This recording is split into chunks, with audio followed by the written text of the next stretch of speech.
Muy buenos días. Con gusto doy la bienvenida a este conversatorio organizado por el Programa Universitario de Estudios sobre Asia y África en conmemoración del 25N, Día Internacional de la Eliminación de la Violencia contra la Mujer. Esta mañana escucharemos la conferencia Mujeres, redistribución de la tierra, defensa y reapropiación del territorio, en voz de 4 especialistas. Antes de dar inicio, les solicito atentamente apagar sus micrófonos. Primero escucharemos a Adriana Franco, quien es maestra en estudios de Asia y África por el Colegio de México y licenciada en Relaciones Internacionales por la Universidad Nacional Autónoma de México, UNAM. Profesora de asignatura de la Facultad de Ciencias Políticas y Sociales de la UNAM y de la licenciatura en Relaciones Internacionales de la Universidad Autónoma de Querétaro. Es integrante del Observatorio Latinoamericano de Geopolítica del Instituto de Investigaciones Económicas de la UNAM y colaboradora del Programa Universitario de Estudios sobre Asia y África, UEA. También de la UNAM. Ha sido ponente en diversos eventos, entre los que destacan el Second International Colloquium on African Studies, Migration, Security and Inequalities, organizado por el PUEA, Boston University y UNAM, South Africa. Y la 5ª Conferencia de Estudios Estratégicos, Geopolíticas en Conflicto y un Orden Internacional en Transición, del Centro Internacional de Política Internacional de La Habana, Cuba. Entre sus artículos más recientes se encuentran Mujeres en África, Genealogías de la Violencia, en Coordenadas 2050, que publica la Coordinación de Humanidades de la UNAM, y Violencia contra las Mujeres, análisis de 3 novelas africanas recientes en la revista Páginas de Argentina. Por favor, maestra Franco, ¿nos podría decir brevemente cuál es el vínculo entre la violencia contra las mujeres en África y la colonialidad? ¿Y de qué manera las mujeres africanas se han organizado para eliminar la violencia contra ellas? Muchas gracias, gracias por la presentación, por la pregunta. También muchas gracias a la doctora Alicia Girón, a Vania por la invitación y bueno, todas las personas que organizan estos eventos dentro del PUEA.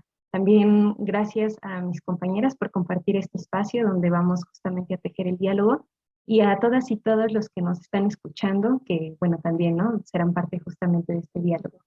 Y bueno, para comenzar a responder la pregunta, me gustaría señalar que, al menos desde mi perspectiva, el vínculo que hay entre la violencia contra las mujeres y la colonialidad es muy fuerte. Con esto no quiero decir que antes de que se estableciera la colonialidad no hubiera relaciones desiguales de poder o relaciones asimétricas de poder. Sin embargo, el planteamiento o la justificación que se hace frente a esta polarización jerarquizada en la cual el polo que se identifica como otro, como diferente, puede ser eliminado, omitido, subordinado, humillado e incluso eliminado, pues se establece justamente con este proceso de colonialidad, con esta forma de entender el mundo. Y en el caso particular del continente africano, esto es incluso anterior a la institucionalización de la colonización, porque la colonialidad comienza a expandirse a escala planetaria justamente con la colonización de América Latina. Y mientras está dando el proceso de colonización en América Latina, tenemos el proceso de esclavitud en África. Y desde ese momento se empiezan a instaurar formas de violencia sumamente fuertes contra las mujeres africanas, ¿no? Porque para las mujeres africanas el discurso de feminidad occidental ni siquiera aplicaba. Ellas no tenían que estar exclusivamente en el espacio privado, sino que tenían que estar ejerciendo labores en las plantaciones y en otros lugares. Además de eso, sus cuerpos eran pensados como territorios de conquista para los colonizadores, ¿no? Entonces, las violencias que comienzan a ejercerse en contra de ellas desde ese periodo fueron muy fuertes. Y esto continúa durante el periodo colonial, incluso durante las independencias, y en el contexto de los programas de ajuste estructural del neoliberalismo se agudizan, incluso en el vínculo de las mujeres con el territorio, ¿no? Que es uno de los temas que justamente vamos a debatir el día de hoy. Y en ese sentido, esta relación, por eso pienso que es tan estrecha, tan fuerte, ¿no? La eliminación, la justificación de la violencia que se ejerce contra los cuerpos de las mujeres se refuerza justamente en este sistema. Y esto se da también a partir de la forma en la que en este sistema entendemos a la naturaleza y cómo se ha hecho la relación de la naturaleza con las mujeres. ¿Y a qué me refiero exactamente, no? La naturaleza para este sistema ha sido convertida en un objeto que está al servicio específicamente de los hombres. Y esta relación se ha hecho como un símil con las mujeres, y en ese sentido, pues entonces las mujeres también somos, o se ha creado esta imagen, no es que lo seamos, ¿no? Más bien se ha creado esta imagen de que somos un objeto también al servicio de los hombres.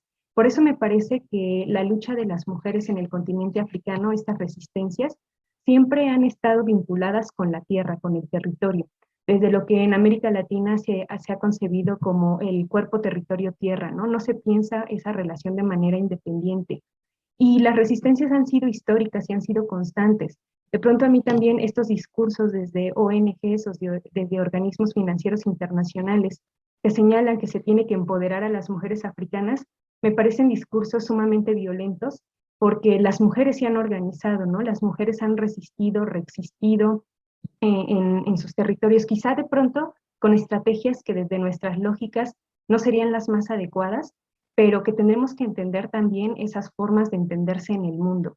Y bueno, en ese sentido, durante el periodo de la esclavitud, durante el periodo de la colonización, con las independencias, hubo muchos movimientos, muchas organizaciones de mujeres que reivindicaban sus derechos, que reivindicaban la vinculación con el territorio, que exigían que no hubiera violencias, ¿no? En el caso específico de Nigeria podemos pensar en las asambleas de mujeres en donde se organizaban para rechazar la violencia de los hombres si es que ellos la ejercían, ¿no? Formas justamente, herramientas prácticas que tenían las mujeres para garantizar un mayor equilibrio de poder y en las relaciones sociales, que fueron completamente omitidas durante la colonización porque las historias que se recuperaron, las prácticas que se recuperaron fueron exclusivamente las masculinas. En el caso específico de la implementación del neoliberalismo, que es donde bueno, voy a ir cerrando y profundizando un poco en eso también, durante los programas de ajuste estructural se estableció que las tierras que tenían las mujeres, que principalmente las trabajaban para la autosubsistencia, para la alimentación de las comunidades, fue pensada desde estos planteamientos internacionales, desde los organismos financieros internacionales, como tierras que tenían que ponerse a trabajar, ¿no? Porque bajo la lógica de la producción y de la acumulación capitalista, estas tierras no eran productivas. Entonces, estos discursos comienzan a fomentar violencia en contra de las mujeres para reapropiarse de sus tierras, para quitarles las tierras. Y comienzan a surgir estos discursos de acusaciones de brujería en contra de las mujeres, pero también estos discursos justamente de pensar que las tierras de autosubsistencia son tierras improductivas cuando son fundamentales para el desarrollo de las comunidades. Entonces, en ese sentido, las mujeres no han sido pasivas tampoco, ¿no? También se han reorganizado, se han reagrupado e incluso quienes han sido desplazadas y que se han dirigido a las ciudades han hecho estrategias, tejidos de solidaridad con otras mujeres para poder garantizar su subsistencia, para luchar contra estas violencias estructurales. Silvia Federici menciona que en el caso específico de las ciudades, las mujeres han hecho un proceso de reurbanización y con este proceso hace referencia a la apropiación de ciertas tierras, de los espacios comunes para los cultivos de autosubsistencia, y que además, o sea, que estos no generan únicamente garantizar la alimentación o contrarrestar estas violencias estructurales establecidas por cuestiones de raza, género, clase, sino que además van tejiendo nuevas socialidades y nuevas imágenes de cómo proyectar las ciudades. Y sobre todo en este contexto de crisis climática, me parece que son fundamentales estas estrategias, estas luchas, estas resistencias. Y bueno, creo que por ahí lo voy a ir yo dejando para poder escuchar a las demás y poder hacer el diálogo. Muchas gracias. Muchas gracias. Ahora escucharemos a Natalia Flores, licenciada en Economía y maestra en Ciencias Sociales por Flaxo, México. Actualmente es candidata a doctora en Sociología por la Universidad Nelson Mandela. Ha sido profesora en la Facultad de Economía, la Escuela Nacional de Trabajo Social y la Facultad de Filosofía y Letras de la Universidad Nacional Autónoma de México. Entre 2012 y 2015 fue coordinadora académica de la especialidad El Género en la Economía de la UNAM y secretaria de Equidad de Género en el Programa Universitario de Estudios de Género también de la UNAM. Ha sido consultora de organismos nacionales e internacionales para el avance de las mujeres como InMujeres, UNICEF, Instituto del Liderazgo Simone de Beauvoir, entre otros. Vive en Sudáfrica desde hace ya varios años, en donde es coordinadora de la Casa Lord, residencia de escritura para mujeres africanas y colaboradora del Institute of Economic Justice. Sus temas de investigación son el trabajo e identidades de género y feminismos del sur global. Su más reciente publicación es Precarity from a Feminist Perspective, a note on 3 elements for the political struggle en el Review of Radical Political Economics, 2020. Por favor, maestra Flores, ¿nos podría responder brevemente de qué forma se está repensando el vínculo con la tierra en el activismo sudafricano? Claro que sí, muchísimas gracias. Yo también me sumo a los agradecimientos por la organización de este evento y de mis colegas por compartir siempre generosamente pues todos sus sentipensares, ¿no? Y para responder a esta pregunta, bueno, en esta presentación a mí me gustaría enfocarme en la forma en que se está repensando el vínculo con la tierra a través de la poesía reciente de 2 jóvenes sudafricanas. Una de ellas se llama Koleka Putuma y la siguiente se llama Bangile Ganzo. Bueno, como ustedes saben, Sudáfrica es uno de los territorios en donde los efectos del colonialismo y el proyecto supremacista son más visibles. Con el fin del apartheid se construyó una narrativa oficial que intentó construir al país como una nación multicultural y multicolor, lo que se vio cristalizado en el apodo de la nación arcoíris, como la llamó el arzobispo Desmond Tutu después de la democracia. Sin embargo, este cambio en la narrativa se basó en una idea de perdón y reconciliación que dejó intocadas ciertas realidades materiales. En Sudáfrica no hubo redistribución de la tierra, y esta sigue concentrada de manera principal en la población blanca del país.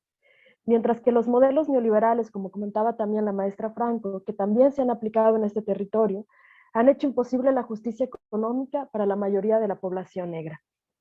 En este contexto, Koleka y Bangile, ambas nacidas poco antes del fin del apartheid, denuncian en su poesía estas contradicciones y sobre todo hacen visible la forma en que las huellas del colonialismo se expresan no solo a través del despojo, sino de una destrucción de los vínculos que previamente existían en las poblaciones originarias con la tierra y con sus recursos.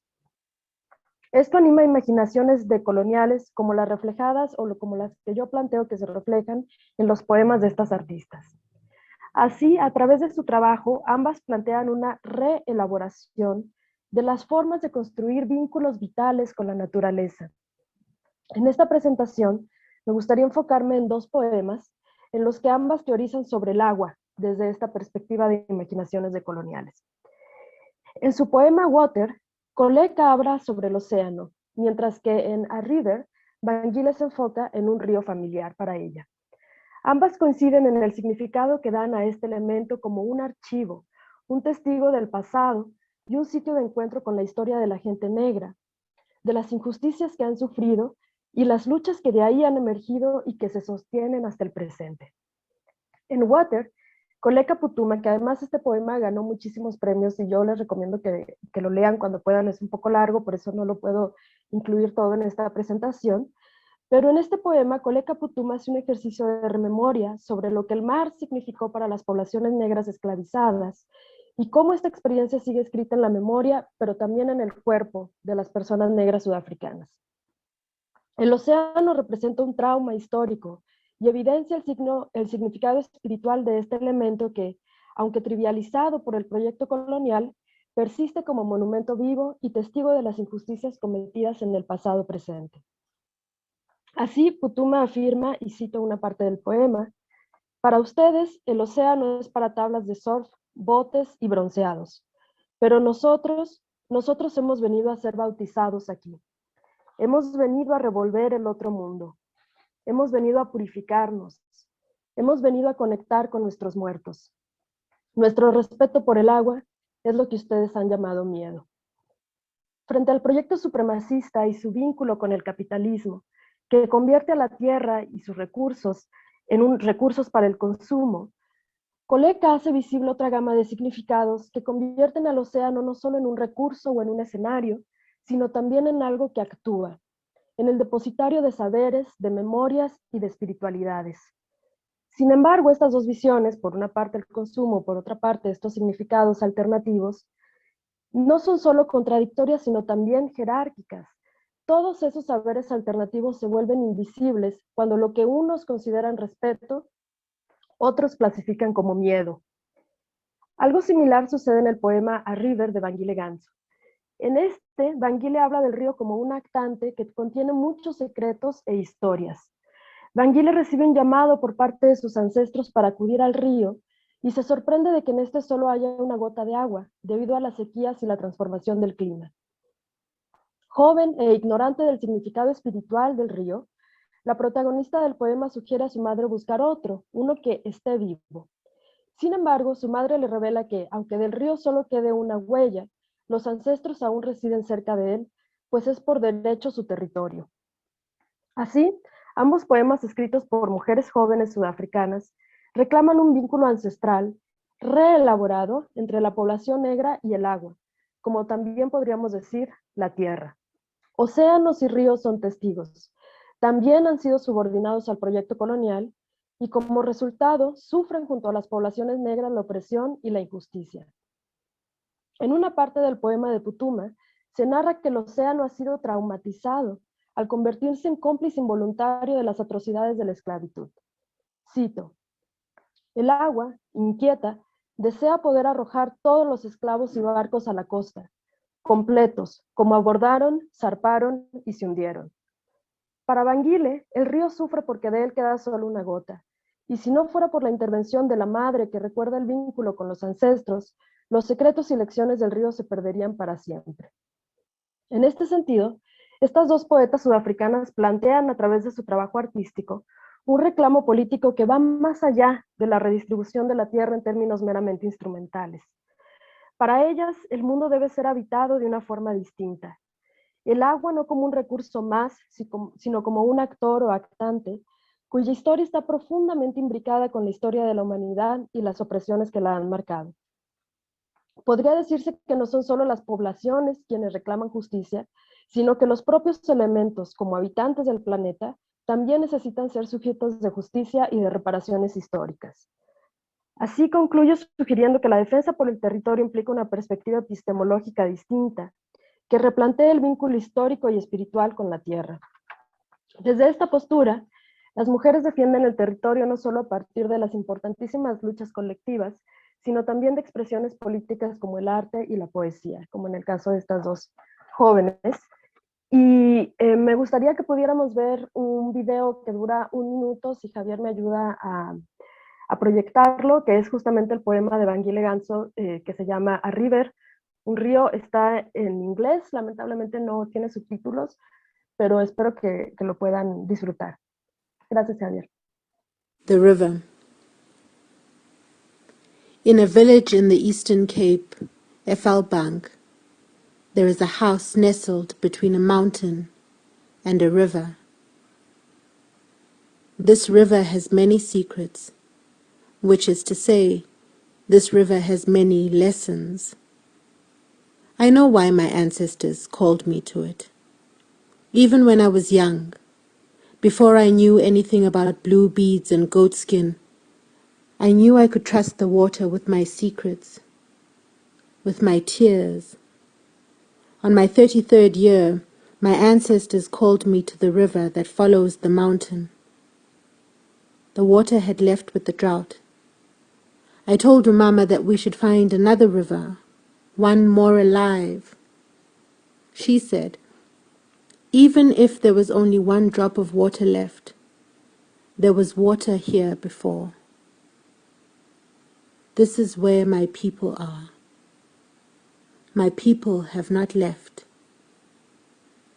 Umakulu says it's been raining, that the river runs again. I miss the house between the mountain and the river. I miss the river that follows the mountain, which is to say I miss communing with my people. Amaku.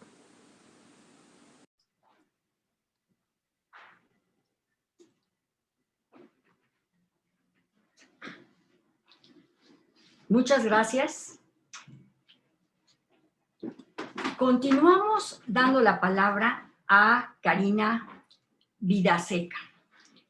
Es postdoctora en Ciencias Sociales, Niñez y Juventud por el Centro de Estudios Avanzados en Niñez y Juventud de la Universidad de Manizales, Pontificia Universidad Católica de Sao Paulo, Brasil, el Colegio de la Frontera Norte de México, el Consejo Latinoamericano de Ciencias Sociales. Doctora y magíster en Ciencias Sociales por la Universidad de Buenos Aires y actualmente es investigadora principal y coordinadora científica de la Red Institucional Orientada a la Solución de Problemas en Derechos Humanos, el CONICET. Fundó y codirige el NUSUR, Núcleo Sur-Sur de Estudios Postcoloniales, Performáticos, Identidades Afrodiaspóricas y Feminismos, en IDAES UNSAM. Es profesora titular de Sociología en IDAES UNSAM y adjunta de la materia La Sociología y los Estudios Postcoloniales de la Facultad de Ciencias Sociales de la Universidad de Buenos Aires. Dicta cursos de posgrado en distintas universidades nacionales y extranjeras. Coordina el programa tricontinental Sur-Sur con África, América Latina y Asia, CLACSO, Codesiria e IDEAS, y las especializaciones en epistemologías del sur, CLACSO CES, y en estudios afro-latinoamericanos y caribeños de CLACSO y FLACSO, Brasil. Dirige proyectos de investigación sobre colonialidad, interseccionalidad y antirracismo, estética feminista descolonial y cambio climático y género. Dirigió la investigación reciente Impactos del COVID-19 en las vidas de las mujeres, MINCIT 2020. Autora de diversos libros, entre los que destacan Sombras y luces chinescas, Colonialidad y género en China, América Latina y el Caribe.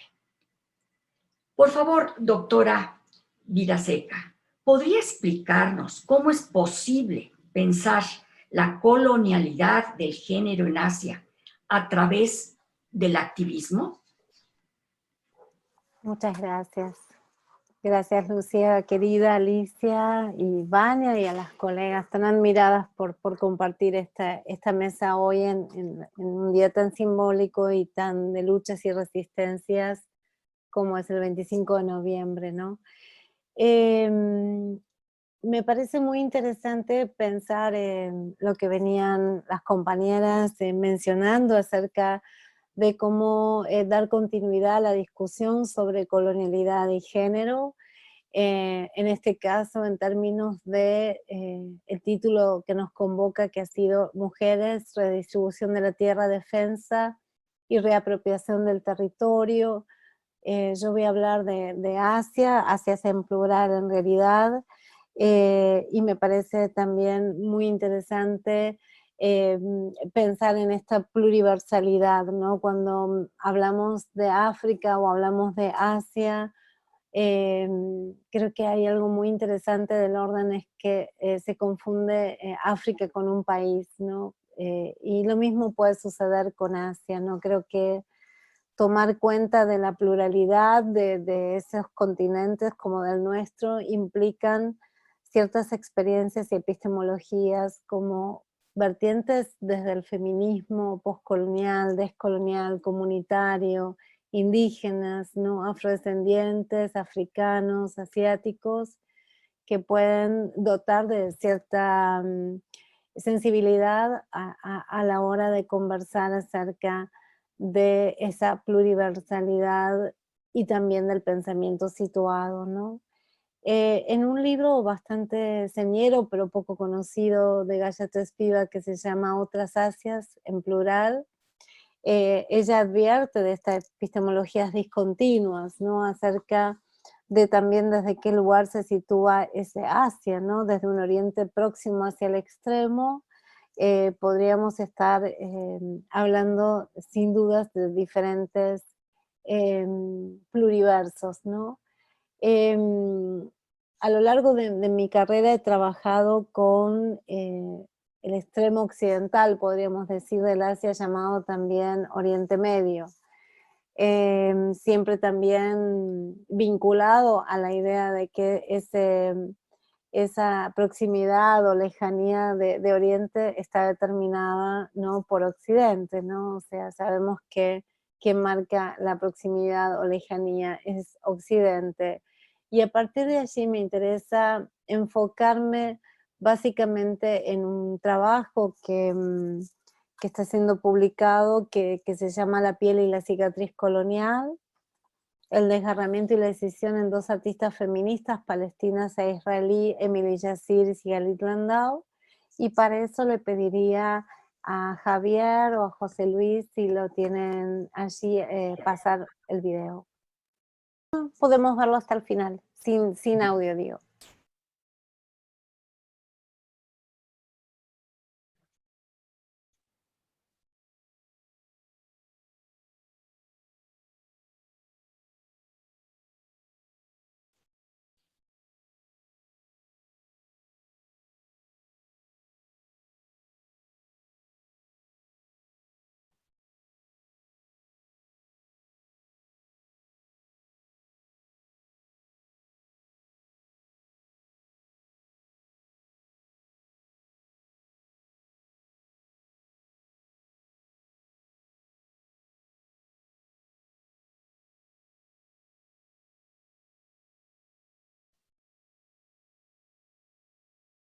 Muchas gracias, Javier.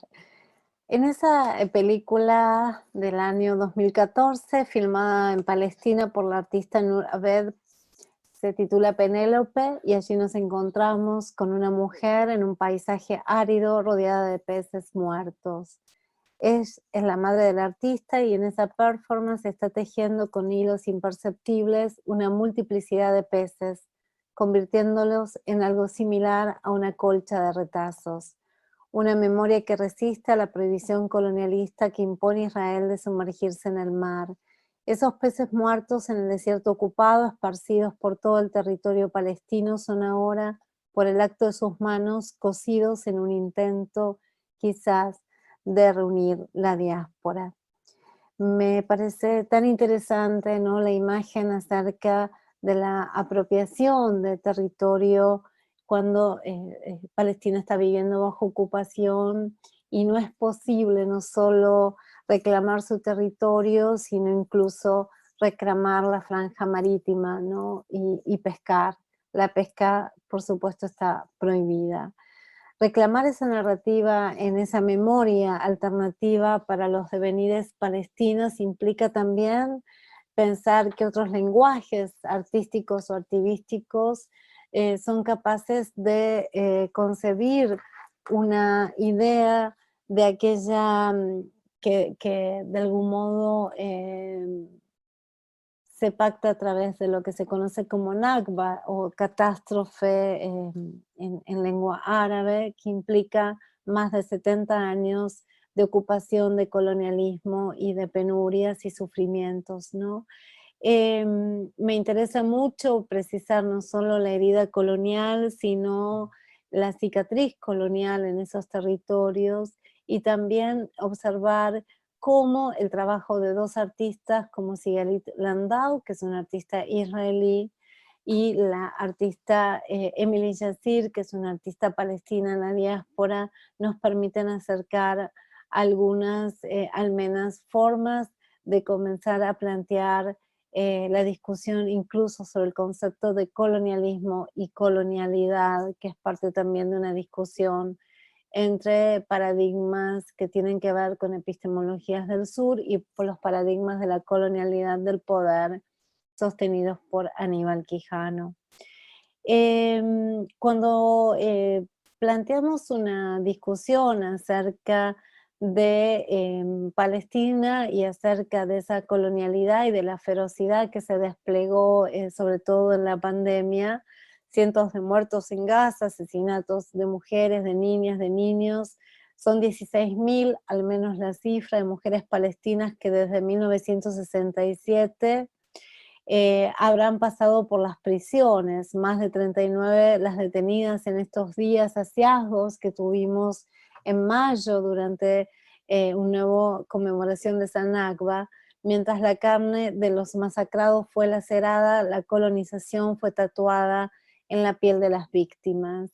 Las mujeres palestinas se encuentran allí además resistiendo lo que llamamos dobles patriarcados o reforzamientos patriarcales, es decir, resistiendo no solo la ocupación, ¿no?, y el patriarcado del invasor, sino también los propios patriarcados, ¿no?, locales, ¿no? Una idea muy similar a lo que Julieta Paredes llama entroncamiento patriarcal, por ejemplo, para el feminismo comunitario de Bolivia, o Rita Segato también llama la hiperinflación, ¿no?, de poder en esa alianza entre varones. Aquí esa alianza no tiene lugar de ser, por eso me permito llamar duplicación de patriarcados.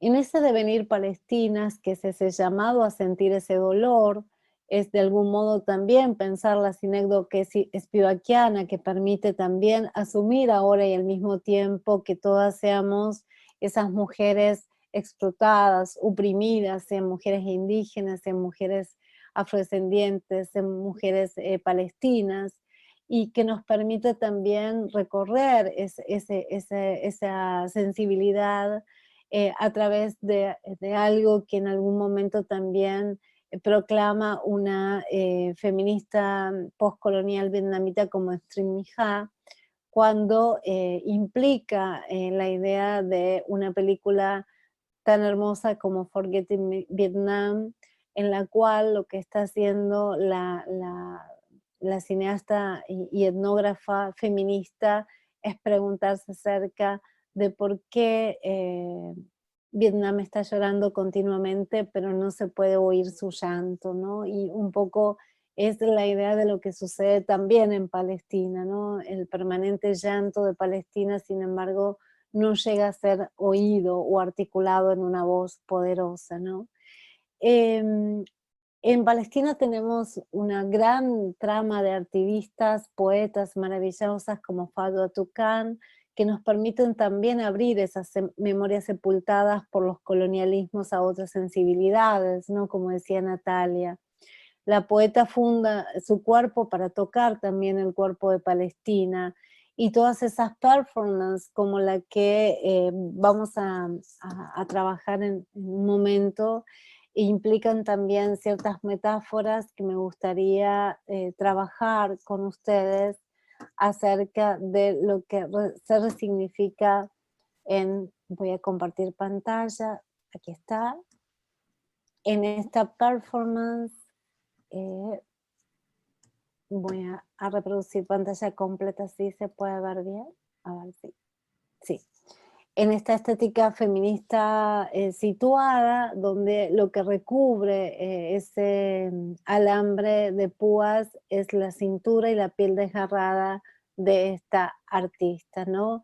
Dijo Lisa Mahaj 50 años después: estoy tratando de contar la historia de lo que se perdió antes de mi nacimiento, la historia de lo que estaba allí antes de que la casa de piedra cayera, el mortero explotó, las rocas sueltas fueron llevadas lejos para nuevos propósitos o aplastadas, la tierra se declaró limpia, vacía.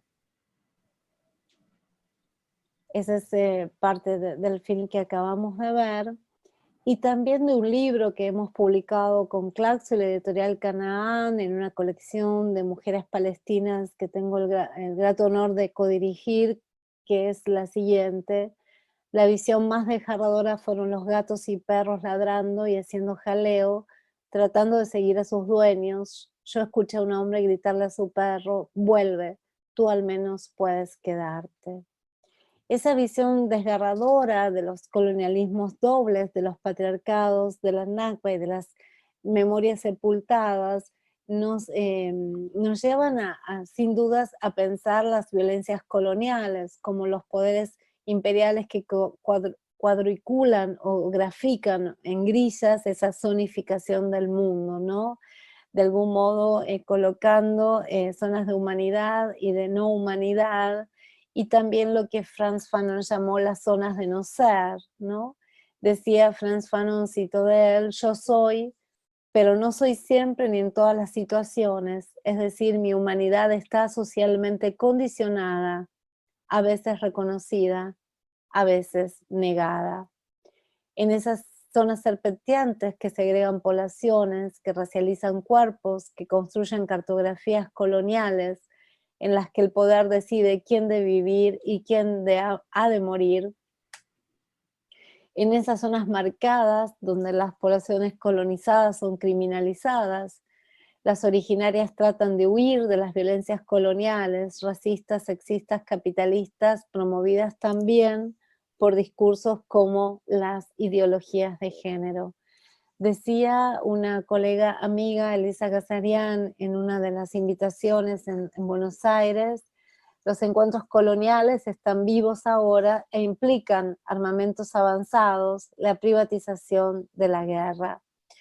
Y es en ese lugar donde me parece tan interesante proponer, ¿sí?, algunas imágenes que nos hablan de cuál la tierra, ¿no?, el territorio es desposeído.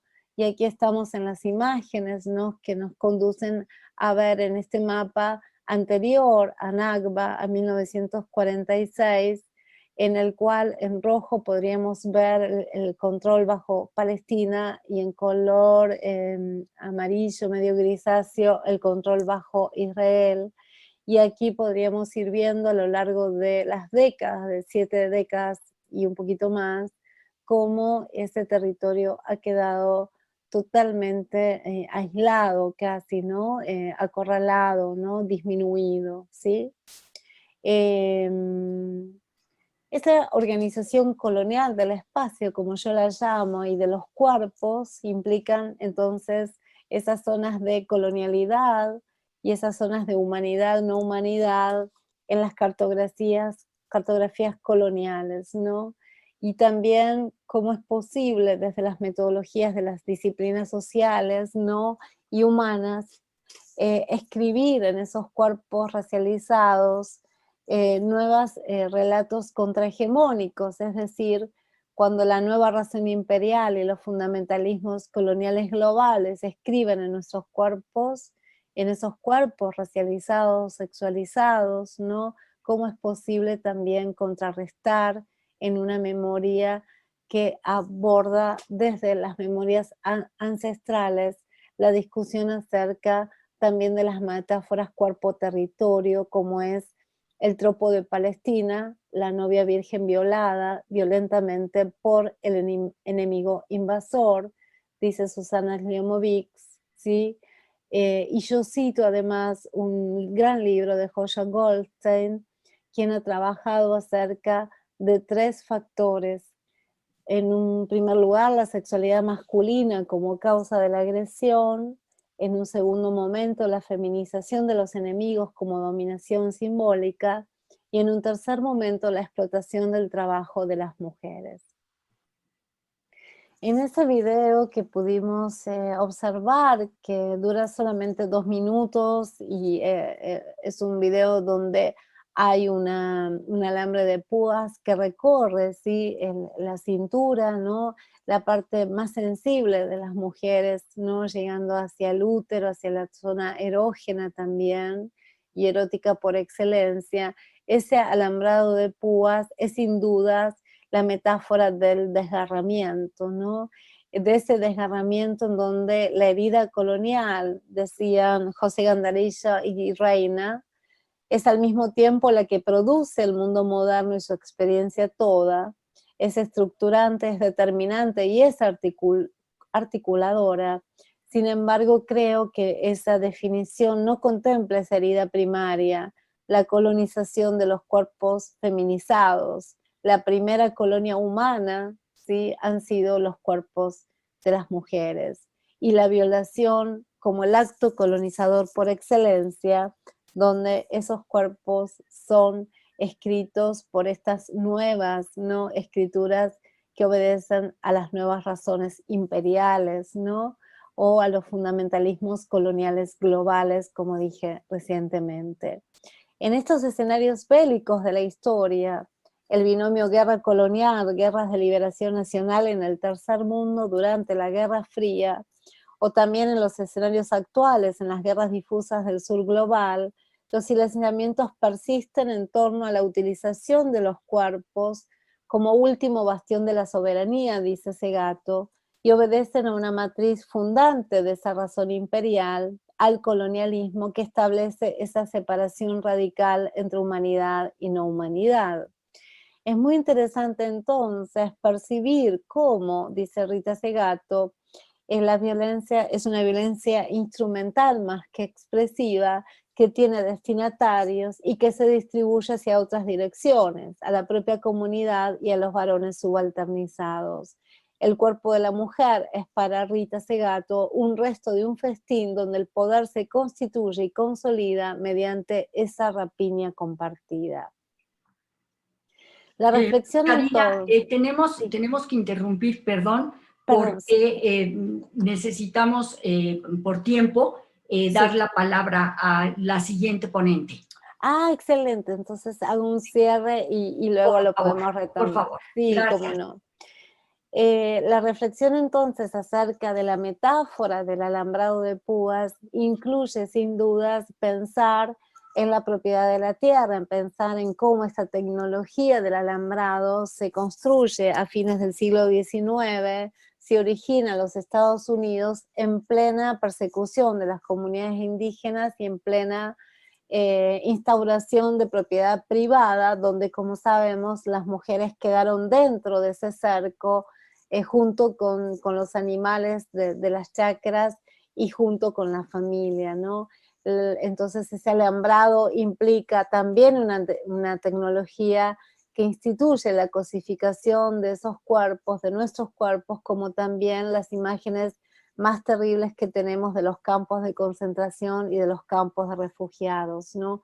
Me parece que desde un lenguaje activístico esta imagen es sumamente poderosa porque nos permite pensar a su vez que este artista israelí que está haciendo su intervención en el mar del otro lado, ¿sí? Muy cerquita se encuentra también Gaza, y es en ese mar justamente en el cual la apropiación colonial impide a la población palestina llegar hasta allí. Dejaría por aquí y por supuesto que puedo retomar luego cuando ustedes consideren. Muchas gracias. Al contrario, muchas gracias. Escuchemos ahora a Jacqueline Briceño, quien es maestra en estudios de Asia y África, con especialidad en el sureste de Asia por el Colegio de México y licenciada en Relaciones Internacionales por la Universidad de Colima. Ha sido profesora en la Universidad Anáhuac Querétaro, así como en la Universidad Autónoma de Querétaro, en donde se desempeñó como coordinadora de la licenciatura en Relaciones Internacionales hasta agosto de este año.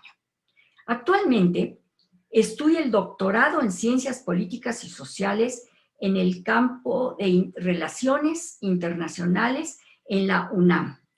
Sus líneas de investigación son las relaciones regionales e internacionales del sureste de Asia, desarrollo, historia, política y sociedad en Indonesia, así como teoría de las relaciones internacionales. Maestra Briceño, ¿podría decirnos cuál es el papel de las mujeres en el acceso a los recursos naturales y derechos de tierra en Indonesia? Muchas gracias. Igual coincido en el agradecimiento por la organización del evento a la doctora Alicia Girón, la maestra Benes de la Xota y también la doctora Lucía Guzmán. Entonces, bueno, para ello voy a comenzar platicando también acerca de algunas generalidades políticas y económicas de Indonesia para ir respondiendo a la pregunta. Entonces, bueno, el papel de las mujeres en Indonesia en el acceso a recursos naturales y derechos de tierra ha sido afectado por diferentes factores, entre ellos la modernización del país, programas políticos, avances en educación, cultura y religión. Indonesia es un país muy diverso, en donde geográficamente está dividido en miles de islas y su población también está conformada por distintos grupos étnicos, lingüísticos y religiosos, donde destaca la religión musulmana. Por otra parte, en cuestión demográfica, alrededor del 45% de la población vive en áreas rurales y donde la agricultura, bueno, va a ser la principal fuente de ingresos. Algunos de los principales productos que se cultivan en el país son el aceite de palma, el caucho, la cocoa, café, tabaco, arroz, etc. Y a pesar de que casi la mitad de la población se dedica a la agricultura, la realidad es que, digamos, la proporción del PIB por parte de la agricultura es apenas de un 16%. Entonces, bueno, todos estos factores, sumados a la industrialización del país, ha hecho que cada vez más también haya migración del campo a la ciudad. Y eso también ha exacerbado las oportunidades laborales. Ahora, bueno, la agricultura es cada vez menos atractiva para las generaciones jóvenes y algunos jóvenes, sobre todo hombres, migran también pensando en obtener ingresos para regresar y comprar tierras o algunos, bueno, ya se quedan en las ciudades. En el caso ya de las mujeres particularmente, bueno, tienen un acceso más limitado a la propiedad de tierra y a las oportunidades para migrar, porque hay otros factores que determinan si se dedican al campo o no, si también tienen acceso a estudiar, especialmente en materia cultural y en estereotipos de género. Por ejemplo, bueno, en general las mujeres del campo ayudan a sus padres y a sus familias hasta que se casan, y una vez que se casan, después pasan a ayudar a su esposo o a sus parientes masculinos. Y de acuerdo a normas culturales, si luego el esposo también decide migrar, ellas también migran. En el caso del campo, el 52% de las mujeres son desempleadas, comparado con las ciudades que trabajan más o menos, bueno, más bien el nivel de desempleo es del 33%. Entonces, bueno, en las áreas rurales permanecen como una fuente de trabajo, pero con menores sueldos. Entonces, bueno, ahora pensando en el papel de las mujeres en el campo, en la tierra y en el acceso a recursos, las mujeres están involucradas en la mayoría de las actividades. Por ejemplo, en el cultivo, en la preparación de semillas, en la fertilización, la cría de animales y la pesca. Y además, bueno, en casa se dedican a las tareas del hogar. Sin embargo, a pesar de todas estas labores en el sector, las mujeres son pues marginalizadas y su papel es poco reconocido por cuestiones culturales y sociales.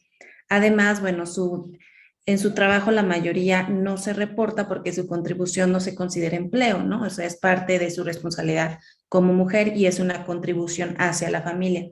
Entonces, bueno, la diferencia en la participación de la mujer en la agricultura crea una desigualdad de género en el control y en el acceso como la tierra, recursos financieros, conocimiento, propiedades y tecnología para mejorar los cultivos. Y en general, bueno, su estatus es menor que el del hombre. Esto se puede también reflejar en algunas estadísticas. Por ejemplo, en Indonesia, solo el 24% de las tierras son de mujeres, ¿no? Son propiedades de mujeres. Pero bueno, si lo comparamos con el nivel internacional, está por encima, que es un 13% a nivel internacional. En ese sentido, bueno, a pesar de que llevan a cabo las mujeres trabajos productivos y reproductivos, carecen el acceso a recursos vitales como la tierra. Entonces, bueno, bajo cuestiones ya culturales y legales en el país, los hombres y mujeres pueden tener tierras, o sea, no hay una prohibición. Sin embargo, bueno, por cuestiones culturales, el hombre asume el papel del proveedor de la casa y las mujeres asumen el papel de esposas y de madres. Y las mujeres, como ya mencioné, tienen menos propiedades y las tierras, por ejemplo, que sí heredan las mujeres porque pueden heredarlas, se van al control de los hombres una vez que se casan. Entonces, eso también implica que tienen accesos limitados a créditos, porque, bueno, las tierras sirven, ¿no?, como una base para poder solicitar en el banco créditos. Y por ello, bueno, en la mayor parte del campo, las mujeres tienen muchas deudas debido al acceso limitado al crédito. Y bueno, la deuda se asume sobre todo para invertir en el campo o también para casos de emergencia o para salud. Y por otra parte, bueno, también en cuestiones de seguridad alimentaria, de acceso a recursos naturales, las mujeres también, bueno, tienen un papel clave en la producción, en el procesamiento y en la distribución de alimentos, pero tienen un acceso limitado en los recursos económicos. Y, por ejemplo, en algunas partes del este de Indonesia, cuando se sirven los alimentos, las mujeres son las últimas en comer y a veces, si no hay suficientes, pues las mujeres quedan, digamos, de alguna manera malnutridas, ¿no?, al no tener tantos recursos o alimentos. Y además, bueno, en esas áreas rurales, las mujeres son las responsables de preparar, de nutrir a la familia y de dar seguridad humana, además de que realizan actividades como recoger alimentos, obtener agua, cuidar a sus hijos o otros niños y cuidar a los miembros de su familia. Entonces, bueno, para ir cerrando, los estándares de género no solo afectan también, bueno, en Indonesia el desarrollo económico, sino que también es un factor que diferencia el acceso a un trabajo, sus ingresos, sus riquezas, las propiedades de tierra, etcétera. Y en muchas situaciones también el impacto de las políticas gubernamentales son sesgados en materia de género debido a los roles que se asumen para el hombre y para la mujer. Entonces, bueno, en ese sentido, bueno, el trabajo de las mujeres ha sido invisibilizado debido a que no es pagado, muchas veces no es reconocido ni tampoco reflejado en las estadísticas. Bueno, por ello, bueno, las mujeres en Indonesia tienen un estatus menor, tienen también menor autoridad y acceso a recursos naturales, pero como ya mencioné, bueno, sí tienen un papel fundamental en todo el campo de la agricultura y la tierra y en el desarrollo de las comunidades. Muchas gracias. Bueno, pues hemos escuchado ya a las 4 ponentes y me gustaría ahora darles nuevamente la palabra para que después de que ellas mismas han escuchado a sus compañeras de esta mañana, pudieran profundizar más en el tema presentado, para lo cual me gustaría darles unos 5 minutos a cada una y en el mismo orden en el que presentaron, empezaría yo por Adriana, después estaría Natalia Flores, posteriormente Karina y al final Jacqueline Briceño. Si quisieran, por favor, tomar la palabra y dar una réplica o algo más que quisieran comentar respecto a lo que se ha escuchado, propio o de los demás, de las demás ponentes. Por favor. Muchas gracias. Sí, gracias a todas por lo que han compartido. He disfrutado mucho de escucharlas. Y bueno, quisiera ir recuperando algunos de los planteamientos que ustedes ya compartían y quizá profundizarlo desde la forma en la que yo lo voy entendiendo. Me parece fundamental lo que nos compartía Natalia, ¿no? Porque la redistribución de la tierra no va a ser una solución si simplemente se piensa de manera utilitaria. Se tienen que considerar muchos otros elementos y ahí cuando ella mencionaba o hacía énfasis en cómo estos elementos de la naturaleza tienen que ver incluso con la forma en la que entienden las comunidades, sus dinámicas sociales, sus dinámicas humanas, la relación con las y los ancestros, me parece que es fundamental también profundizar en esos análisis, ¿no? Y que tendríamos que verlos no justamente desde la perspectiva positivista, sino considerarlos como elementos fundamentales para transformar las relaciones que tenemos en la actualidad con la naturaleza, y las mujeres han sido clave en eso, ¿no? Las mujeres nos han compartido muchísimas experiencias en ese sentido. ¿Y por qué lo digo? Bueno, pensaba en cuando estaba compartiendo los poemas y sus reflexiones, Natalia, recordaba también todo el movimiento del Cinturón Verde de Wangari Maathai, y la siembra de árboles no era únicamente con la estrategia de justamente controlar la deforestación, sino que va más allá, ¿no? Para Wangari Maathai incluso era más importante considerar los valores éticos, los valores espirituales de las comunidades, antes que los datos, antes que todas estas cuestiones científicas, a pesar de que ella viene de una tradición, o que venía, ¿no? De una tradición científica de la biología, tenía una maestría en ciencias, etcétera. Para ella era fundamental entender este vínculo espiritual. Las y los ancestros son fundamentales, ¿no? Para la construcción también de una alternativa frente a ese sistema de acumulación y de despojo, y por eso me parece también tan relevante justo lo que nos comentaba Natalia. La participación de las mujeres para la reapropiación de la tierra y para cambiar los modos de producción, los modos de consumo, me parece que han sido fundamentales.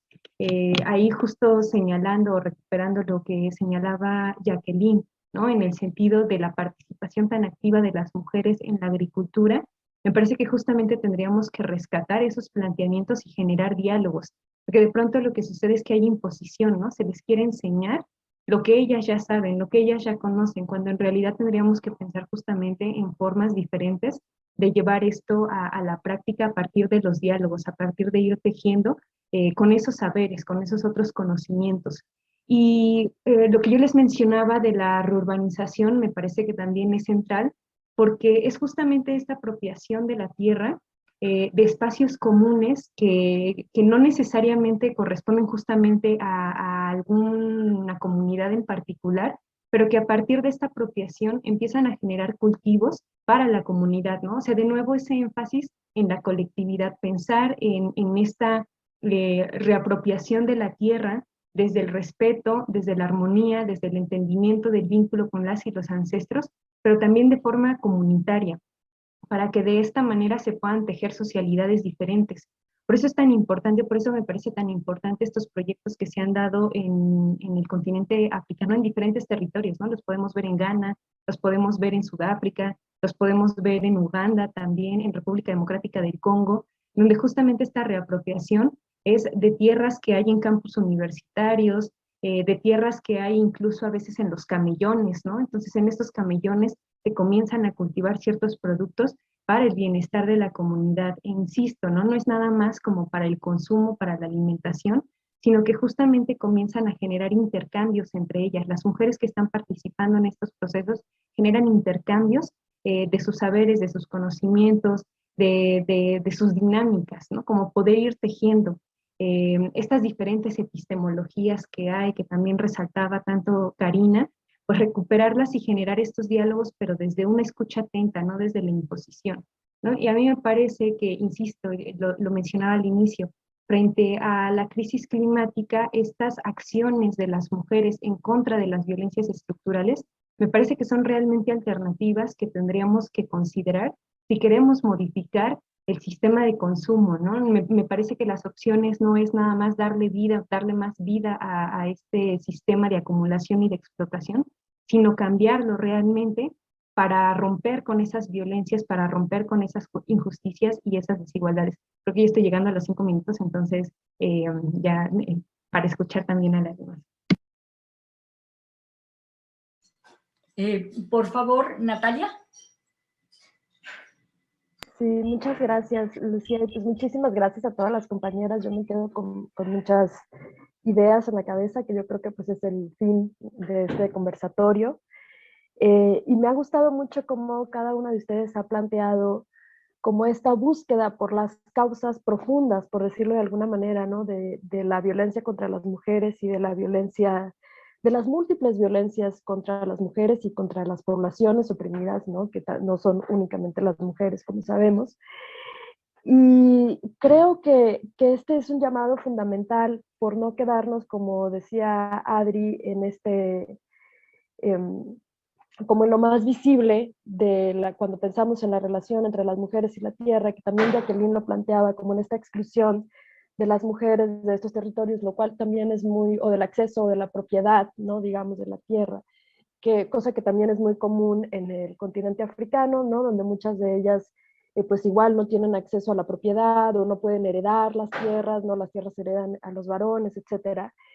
Y ese sería como un primer pantallazo que tenemos, y sumado, por ejemplo, a otras cosas como el hecho de que la crisis climática, pues a quienes más afecta es a las mujeres, ¿no? Son quienes más sufren estas transformaciones de la tierra, pues son quienes más tienen que desplazar, quienes más tienen que dedicar tiempo y recursos y esfuerzo a seguir sosteniendo la vida en estas condiciones que son cada vez más precarizadas en todos los sentidos. Pero lo que me ha gustado mucho de las presentaciones de las compañeras es cómo nos invitan a ver más allá de eso, ¿no? Como con este vínculo histórico entre la colonialidad o lo que Karina llamaba la herida colonial, ¿no? Y en ese sentido yo creo que nuestras presentaciones coincidieron de alguna manera en cómo al hablar de género, de violencia, de colonialidad, etcétera, pues necesariamente tenemos que estar viendo al pasado, ¿no? Como en el caso de las poetas africanas y también de las artistas que Karina presentaba, pues cómo la ancestralidad o estas injusticias históricas son de alguna manera una fuente de resistencia, pero también de imaginación. Y a mí eso me parece como muy importante enfatizarlo, porque primero creo que nos muestran como 2 o 3 cosas que son muy importantes. La primera, pues sería esto de que el proyecto colonial nunca, a pesar de su brutalidad, ¿no? Como nos comentaba también Karina, a pesar de lo que ha significado en las vidas, en los cuerpos, en el territorio, pues nunca ha sido un proyecto totalmente cerrado, ¿no? O sea, las resistencias han existido, las resistencias y las reexistencias, como también decía Adriana, pues están ahí. Y el hecho de que continúen o de que estén ahí, pues nos habla precisamente de las posibilidades de erosionar este proyecto, de las posibilidades de transformar este proyecto. Y creo que eso es algo bien importante que tenemos que tener en mente, ¿no? Que cuando apelamos a este entendimiento histórico y a estos otros saberes y a estas otras formas de habitar la tierra, como decíamos, el vínculo espiritual, el vínculo con los ancestros, el vínculo con todo lo que nos precedió, lo hacemos no en búsqueda de un pasado idealizado, ¿no? Como muchas veces se malinterpreta este tipo de discursos, sino en búsqueda precisamente de cómo ese pasado nos puede ayudar a tener imaginaciones radicales, ¿no? De cómo podemos pensar, imaginarnos el futuro, sobre todo en estos momentos de crisis sistémicas en todos los sentidos, ¿no?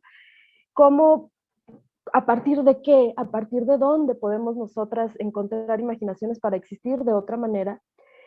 Y creo que en esas imaginaciones, pues lo que estas artistas y lo que las activistas plantean y lo que las mujeres plantean con su vida cotidiana, con sus activismos de sostener la vida en estas condiciones, etcétera, pues me parece que quizás una de las pistas más importantes o más,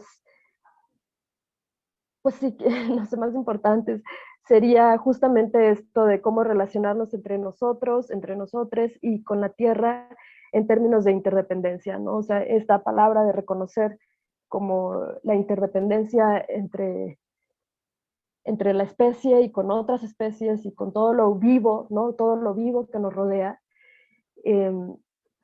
Creo que ese es un punto que pues claro que siempre nos deja pensando en cómo, ¿no? Esta interdependencia, sí, pero cómo la gestionamos, ¿no? Sí, pero cómo lo hacemos de una manera que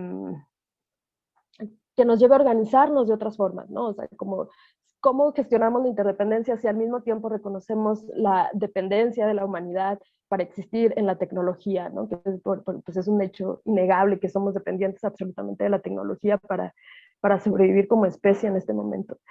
Entonces, a partir como de poner esta pregunta, creo, en el centro de cómo entender y gestionar la interdependencia, podemos ir vislumbrando esos otros destellos, ¿no? A lo mejor como estas otras lucecitas de por dónde, sobre todo en estos momentos en los que, pues en lo que es urgente, ¿no? En lo que ya no es como una excentricidad pensar en otros mundos, sino como una urgencia, una demanda como muy acuciante, digamos. Y pues nada, con eso dejaría yo mi participación por ahora. Sí, muchas gracias. Por favor, ahora, Karina. Sí, muchas gracias. Realmente es conmovedor estar con estas compañeras maravillosas. Creo que estamos confluyendo y como muy en sintonía y vibrando, ¿no? Cuando la escuchaba recién a Natalia hablar, también trataba de pensar nuestra responsabilidad, ¿no? ¿Cuál es nuestra responsabilidad, ¿no? Desde la academia y por fuera de la academia, ¿no? Un poco creo que como feministas, como activistas, como poder dotar también de sentido a las prácticas que se ha apoderado, o sea, las universidades en las cuales crecimos, en las cuales damos clase, con las cuales colaboramos, sabemos que también hay un pensamiento hegemónico, ¿no? Eurocéntrico que nos ha puesto con un velo, ¿no? Realmente creo que y falogocéntrico, ¿no? Y todo lo que podríamos caracterizar a nuestros sistemas científicos y universitarios, y nuestras propias luchas dentro de las universidades son luchas muy fuertes, ¿no? Contra las violencias que vivimos todo el tiempo y que viven nuestras estudiantes, ¿no? Cuando somos además profesoras de teoría feminista o de estudios de género, se acercan las estudiantes sin dudas porque necesitan también ese canal de comunicación, ¿no? Y creo que también ha despertado fuertemente, y bienvenido que sea eso, el llamado a la tierra, conectarnos desde ese lugar, desde el cual las mujeres indígenas ancestralmente lo vienen haciendo. Para ellas no es novedad esto, pero sí siento que nosotras hemos como tardado o demorado un poquito más, porque muchas veces también sentimos que las luchas son articuladas, pero también nos fragmentan, ¿no? Al interior de los propios movimientos, ¿no? Y por momentos siento que hay una herida colonial, y esa herida no solo basta porque está abierta, sino que también lo que es necesario es cicatrizar y no olvidar esa herida, es decir, recorrer con los dedos la cicatriz, ¿no? Es decir, volver a sentir eso y de algún modo pensar que el trauma colonial del cual somos, ¿no? Como mujeres a su vez venimos desde ese sitio de la historicidad, también implica una responsabilidad en términos de cómo sanar esa herida, cómo curar, ¿no? Cómo hacer cerrar esa cicatriz definitivamente, hacernos cargo de esa herida y de esa cicatriz, y también de algún modo pensar en cómo curarnos como sujetas por momentos escindidas, ¿no? Creo que no es fácil llevar adelante eh, una discusión acerca de la descolonización, de la despatriarcalización, de la crítica al colonialismo, mientras fuimos educadas, socializadas y vivimos en sociedades falocéntricas, ¿no? Capitalistas, colonialistas, ¿no? Creo que eso es muy complejo realmente, ¿no? Porque sin dudas también tenemos una posición de privilegio desde la cual también nos enunciamos y desde la cual también tratamos de deconstruirnos, ¿no?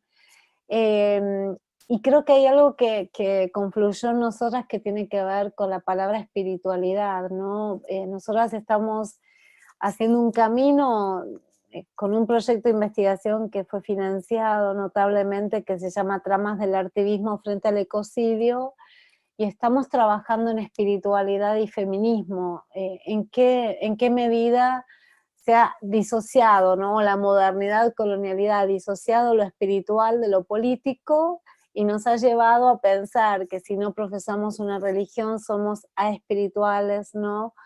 Y creo que ese reencuentro con esa ancestralidad espiritual, creo que es tan hermoso y tan potente que nace y fluye desde el movimiento, ¿no? Desde los movimientos, y nos permite de alguna forma hacernos cargo de esa herida, cicatrizar, y también de algún modo también pensar en los legados intergeneracionales, ¿no? Es decir, en los legados que cargan nuestras hijas, nuestras nietas, ¿no?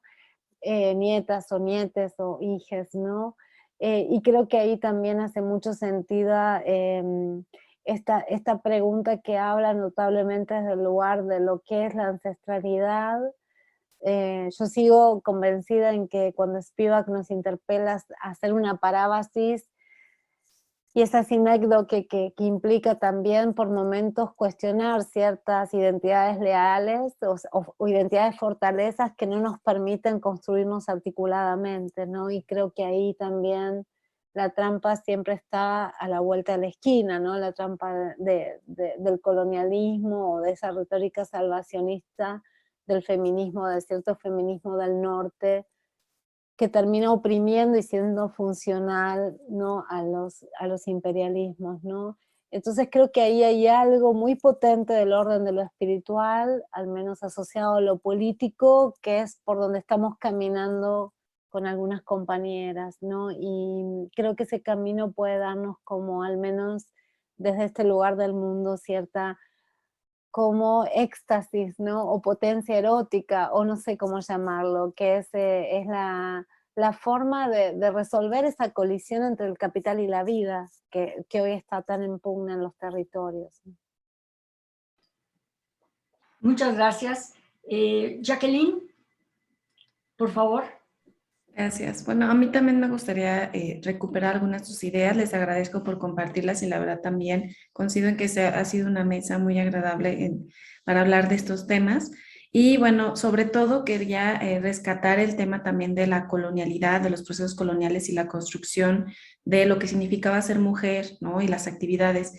Pensando también en lo que mencionaba la maestra Adriana, en el caso también del sureste en general, o sea, en la mayoría de los países que conforman el sureste, no nada más Indonesia, previo a los procesos coloniales, la mayoría de las mujeres tenían mucho más derechos, ¿no? Derechos para divorciarse, derechos para gobernar, derechos para participar en la vida económica, en la vida pública, y muchos, al momento de casarse, en la mayoría de los casos, el hombre incluso se iba a la casa de la mujer o de su madre, ¿no? Y de su padre. Entonces, la dinámica era muy distinta y los procesos coloniales también afectaron de muchas maneras lo que ahora significa ser mujer, ¿no? Incluso teniendo religiones iguales, o sea, religiones musulmanes antes y religiones musulmanes ahora, también ha cambiado ese significado, ¿no?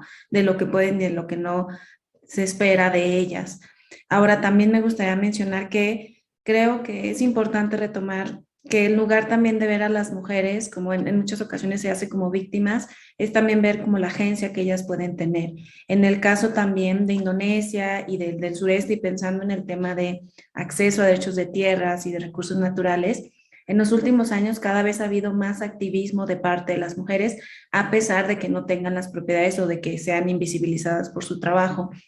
Por ejemplo, pensando también en la explotación y, digamos, la limpieza de tierras para cultivar el aceite de palma, que cada vez ha sido como un recurso más apreciado a nivel internacional, ¿no? Entonces, en los últimos años han habido protestas de parte de mujeres que son, bueno, se consideran las esposas de los dueños de esas tierras, pero porque también ese tipo de acciones que también viene desde el gobierno y desde las gobernaturas de cada ciudad, hace que pues afecte también la vida de ellas, ¿no? Sus ingresos, el acceso a recursos, los ingresos, y entonces ellas también dicen, bueno, ¿por qué empresas, por qué otras multinacionales vienen aquí a controlar la tierra si es nuestra, ¿no? Y justo pensando en este vínculo que ya mencionaba también Karina Vidaseca acerca de cómo está la relación entre tierra y mujer, el tema de la espiritualidad.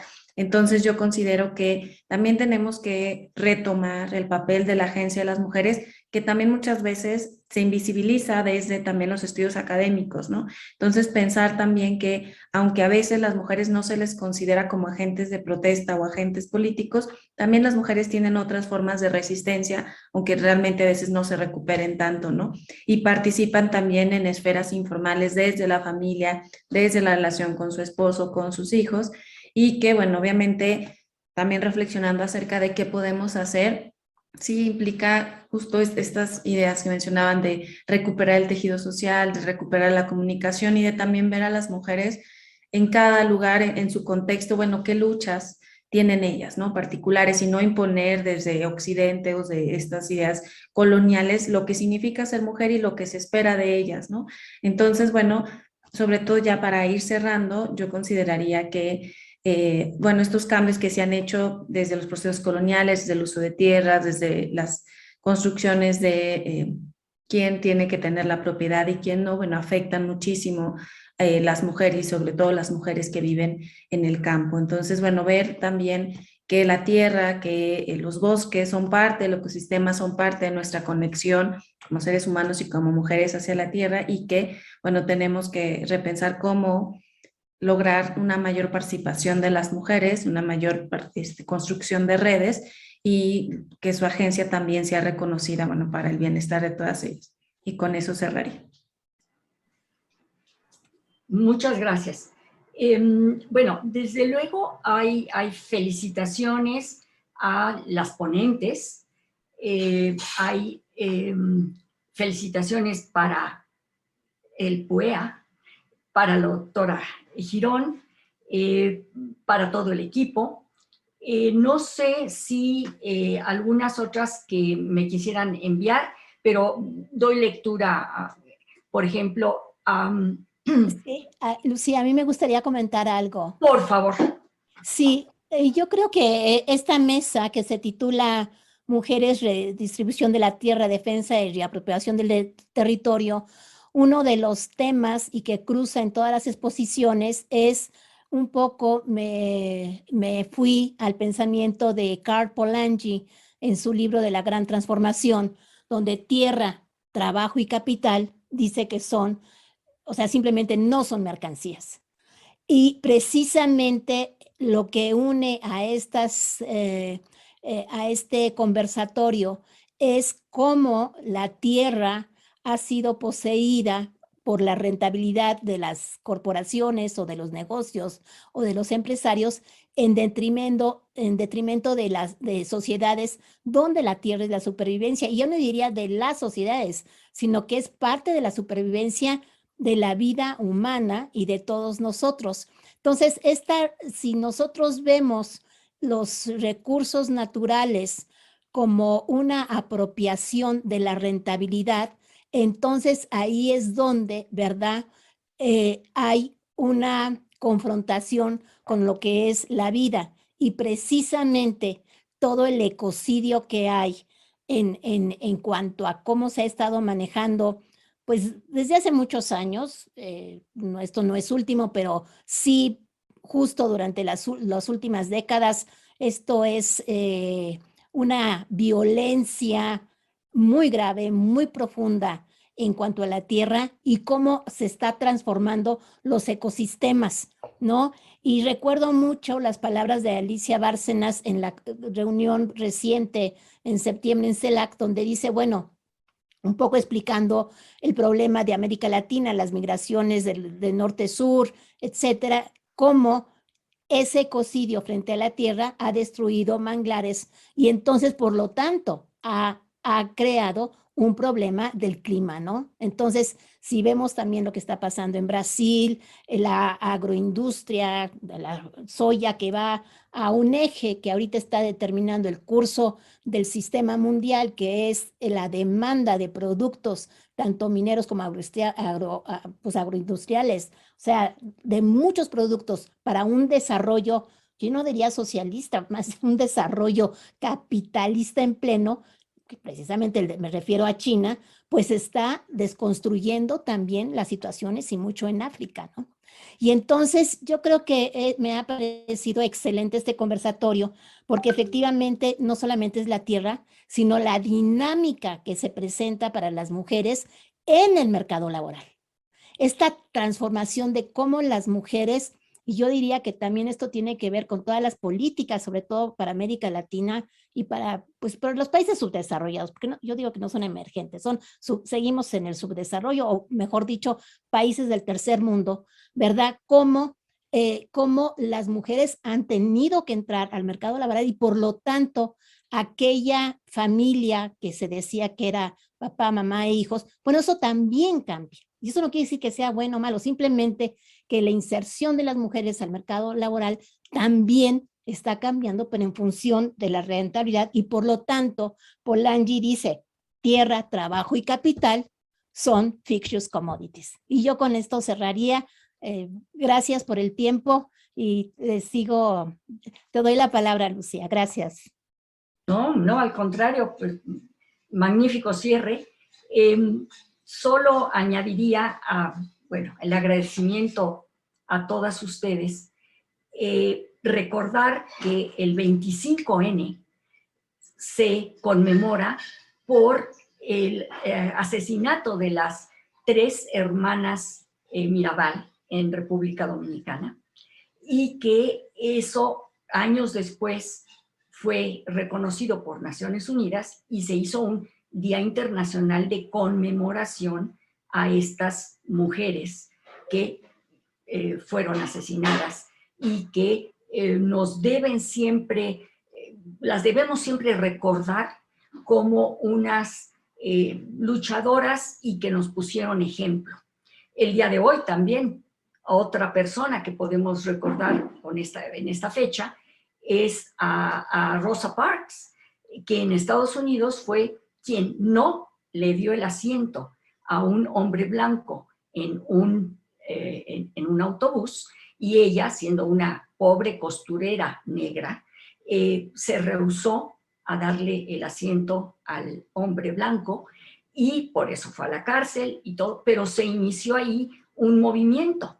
Entonces, aun cuando se acaba de decir que el patriarcado sigue vigente en el siglo XXI, debemos también reconocer que nuestras tradiciones, nuestras ancestras que tanto nos enseñaron y nos amaron y nos dejaron, tenemos que recuperar eso. Y como universitarias, tenemos el deber de enseñar, difundir y visibilizar todos estos esfuerzos, y como en este conversatorio, que precisamente ha sido de conversar, de dialogar y de que todas aprendemos de todas, eso debe ser la función de nuestra vida. Profesoras universitarias, eso somos. Y pues muchas gracias. No sé si para terminar la doctora Girón quiera dar una despedida. No, pues muchísimas gracias a todas mis colegas. Muchas gracias por siempre acompañarnos en toda la serie de conversatorios que tenemos pues a cada rato, y que bueno, pues todo el conocimiento que tienen pues nos ayuda a llevar a bien al PUEA, ¿no? Y cada vez más pues hacer más visible un tema en el cual pues la UNAM tenía una deuda pendiente, sobre todo en cuanto al conocimiento de cuestiones como de Asia y de África, y que ahora, cuando hemos estado también, bueno, que hemos avanzado con el Diplomado de Estudios de Asia, por lo cual invito a todos los que nos están escuchando a que se inscriban al Diplomado en Estudios de África, y que ahora, bueno, estamos tratando de armar un diplomado sobre epistemologías feministas, donde entra la palabra economía y cultura en estas 2 regiones. Y pues yo agradezco muchísimo a Karina, a Natalia, a Jacqueline, a Adriana y por supuesto a Lucía. Y bueno, pues esto no podría haber sido también organizado sin la colaboración de Vania de la Vega Xiota, nuestra secretaria académica, y también de José Luis Maya, que es nuestro secretario técnico, María José Rivero, que es quien trabaja todas las redes sociales, y además, por supuesto, quien nos trabaja la plataforma, que es Javier Sacristán, y todo el equipo invisible, pero visible en todas nuestras actividades. Y bueno, pues muchísimas gracias, y bueno, pues nos da mucho gusto haber hecho dentro de lo que de alguna manera la UNAM se ha puesto como, yo diría, como líder en las cuestiones de género, a partir de muchas resistencias, porque las cosas no se ganan porque a alguien se le ocurrió, al rector se le ocurrió armar una coordinación de género, simplemente la resistencia y los movimientos feministas que los tenemos que respetar, que entender también todas sus luchas en nuestras facultades, en nuestras escuelas y en nuestros centros, bueno, nos da ahora la oportunidad de tener una coordinación sobre género al mismo nivel que la coordinación de humanidades y la coordinación de ciencias, y que esto ha organizado toda una serie de eventos por hacer visible nuestro trabajo y sobre todo priorizar las cuestiones de género y ir rompiendo poco a poco el patriarcado. Pues muchísimas gracias y felicidades nuevamente. Gracias, Lucía. Gracias a todas y a todos.